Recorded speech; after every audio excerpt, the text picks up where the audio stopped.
민주당의 경선 상황도 살펴보겠습니다. 충청권 순회 경선 이틀째인 오늘요, 3명의 후보들은 본격적으로 현장 행보에 나섰습니다. 경선 레이스 첫날인 어제 이 개별 일정이 없었던 이재명 후보는요, 오늘 중원 지역의 공략에 나섰고요. 김경수, 김동연 후보도 각각 경기 그리고 충청 지역에서 지지세를 다졌습니다. 네, 이재명 후보는 이 오전에 대전 유성구에 있는 국방과학연구소를 찾아 K방산 육성 방안을 논의하는 현장 간담회를 가졌습니다. 이 후보는 이 국방 AI화의 일환으로 무기 장비 체계 운영과 이 개발을 담당하는 이 국내 특수직인 전문 부사관 제도를 둘 필요가 있다 이렇게 밝히면서 이 선택적 모병제 도입을 재차 시사했습니다. 김경수 후보는요, 이 경기 고양시에서 이 탄소 중립 관련해 지방정부 역할 주제로 간담회를 갖고 자신의 핵심 공약 중 하나인 기후경제 공약 행보에 나섭니다. 사실 이 지역별 순회 경선 기간이긴 하지만 지역보다는 정책 비전에 초점을 맞춘 일정인데요. 반면에 이 어제 충남도당을 방문해서 이 당원들과 지역 공약을 논의한 이 김동연 후보는요, 오늘은 이 오전 충북 청주의 4.19 기념탑을 참배를 했습니다. 민주당 충북도당과 간담회를 여는 등 이틀째 충북 지지층 확보에 나설 계획입니다.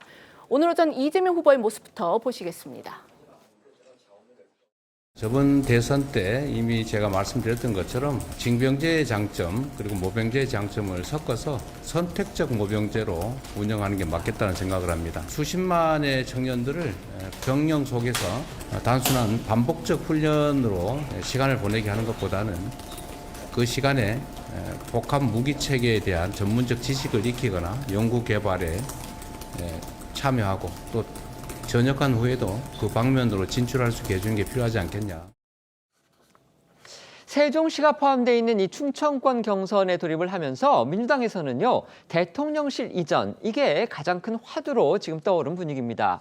오늘 이재명 대표는 이른바 중원 지역의 공략에 나서면서 국회 세종의사당 그리고 대통령의 세종집무실을 임기 내에 건립하겠다, 이런 내용의 공약을 내놨습니다. 네, 이 후보는 자신의 SNS에 첫 지역 공약으로 충청을 행정과학 수도로 조성해서 대한민국 균형 발전의 중심 축으로 삼겠다면서 세종을 행정 수도의 중심으로 완성하고 제2차 공공기관 이전을 조속히 추진하겠다고 밝혔습니다.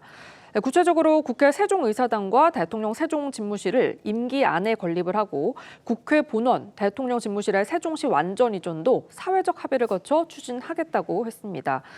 역대 대선에서 캐스팅보트 역할을 했던 충청권 표심을 노린 그런 전략으로 풀이가 되는데요. 이 후보는 다만 대통령에 당선될 경우 당장 어디서 직무를 볼지에 대해서는 효율성과 보안성 등 현실적 문제를 고려해야 한다고 했습니다. 다른 후보들의 현 용산 대통령실 이용 불가론과는 조금 다른 결로 보여서 눈길을 끄는데요. 이 후보의 발언 들어보겠습니다. 지금 대통령 집무실 문제는 우리 국민들께서 많은 관심을 가지고 계시지만 현실적 문제를 고려하지 않을 수가 없습니다. 용산 집무실 또 청와대를 수리하는 문제 그리고 세종의 청사를 새로 만드는 문제 등등 여러 가지 문제들이 있는데 지금 당장에는 최종적인 결론을 내기는 어렵고 좀 더 생각을 정리해야 될 것 같습니다. 다만 그중에서 중요한 것은 효율성 또 하나는 보안성도 매우 중요하지 않을까. 김경수, 김동연 두 후보 측은요, 일찌감치 대통령실의 세종 이전, 여기에 무게를 실었죠. 네, 김경수 후보는 아예 출마 선언을 세종시에서 진행하고 행정수도를 세종시로 완전 이전해 새로운 지방시대를 열겠다고 했는데요. 그러면서 개헌으로 수도 이전 논란이 해결될 때까지는 정부 세종청산의 임시집무실과 서울의 청와대를 함께 활용하자는 공약도 내걸었습니다. 김동연 후보는 앞서 당선 즉시 세종에서 업무를 시작하겠다며 대통령실 이전 의지를 보였는데요. 오늘도 세종시로 실질적인 행정수도를 완성하겠다면서 행정부와 입법부는 세종시에 대법원과 대검찰청과 같은 사법기관은 충북 청주로 이전하는 구상을 밝혔습니다. 관련해서 두 후보의 발언들 들어보시죠. 대통령이 세종집무실에서 자주 근무를 하고 거기서 내각의 각부 장관들과 주요 현안들을 수시로 토론하는 그런 국정 운영이라야 이번과 같은 그런 개헌과 내란이라고 하는 국가적으로 불행한 일이 반복되지 않을 것이다라고 생각합니다. 제가 세종시로 대통령 취임 다음 날 그 직무를 하겠다고 하는 것이 가능한 이유는 대통령실을 대폭 슬림하기 때문에 가능합니다. 취임 다음 날 바로 직무를 세종시에서 할 수 있다라고 저는 확신하고 있습니다. 이재명 후보 1강 체제로 민주당 경선의 초반 레이스가 시작이 되면서요. 이 후보들이 네거티브보다는요. 정책 경쟁에 몰두하는 또 그런 양상을 보이고도 있습니다. 이 후보의 경우는요. 어제 학자 그리고 전직 관료 500명이 참여한 말 그대로 메머드급의 정책 싱크탱크를 출범시켰는데요.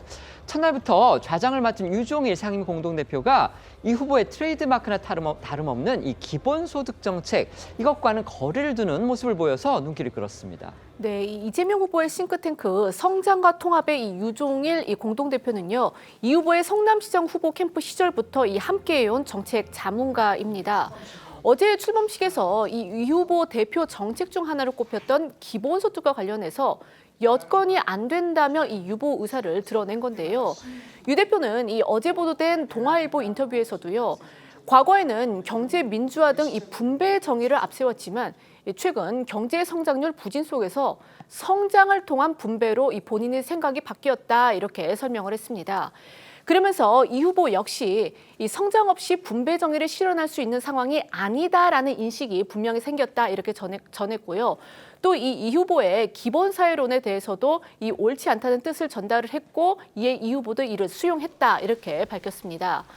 이런 이 싱크탱크의 정책 방향은 이재명 후보의 중도 외연 확장을 겨냥한 이 우클릭 기조에 맞춰 이 성장 전략에 집중을 하겠다 그런 뜻으로 풀이가 됩니다. 유 대표는 동아일보 인터뷰에서요. 이재명 후보가 집권하면 과거에 이 규제 위주의 부동산 정책을 펼쳤던 문재인 정부와는 완전히 다른 노선을 갈 거다. 또 이렇게 예고했습니다. 네, 유종일 대표는 문재인 정부 부동산 규제가 심했다고 지적을 하면서 자신이 이재명 후보한테 그렇게 하면 안 된다는 조언을 했다고 밝혔는데요. 유 대표는 시장 원리에 어긋나는 정책은 계엄을 해서 국민에게 꼼짝하지 말라는 것과 비슷하다면서 이 시장 원리를 무시하지 말고 정책을 달성해야 한다고 강조했습니다. 그러면서 새 정부 부동산 정책은 주민복지센터, 문화센터 등 저층이면서 교통 요지에 있는 공공시설을 활용해 이 주상복합 형태의 주택 공급을 늘리는 방향이 돼야 한다고 했고요. 공급 부족으로 부동산 가격이 상승할 거라는 우려를 불식시키기 위해서 새 정부 출범과 거의 동시에 착공에 들어가려 한다고 밝혔습니다.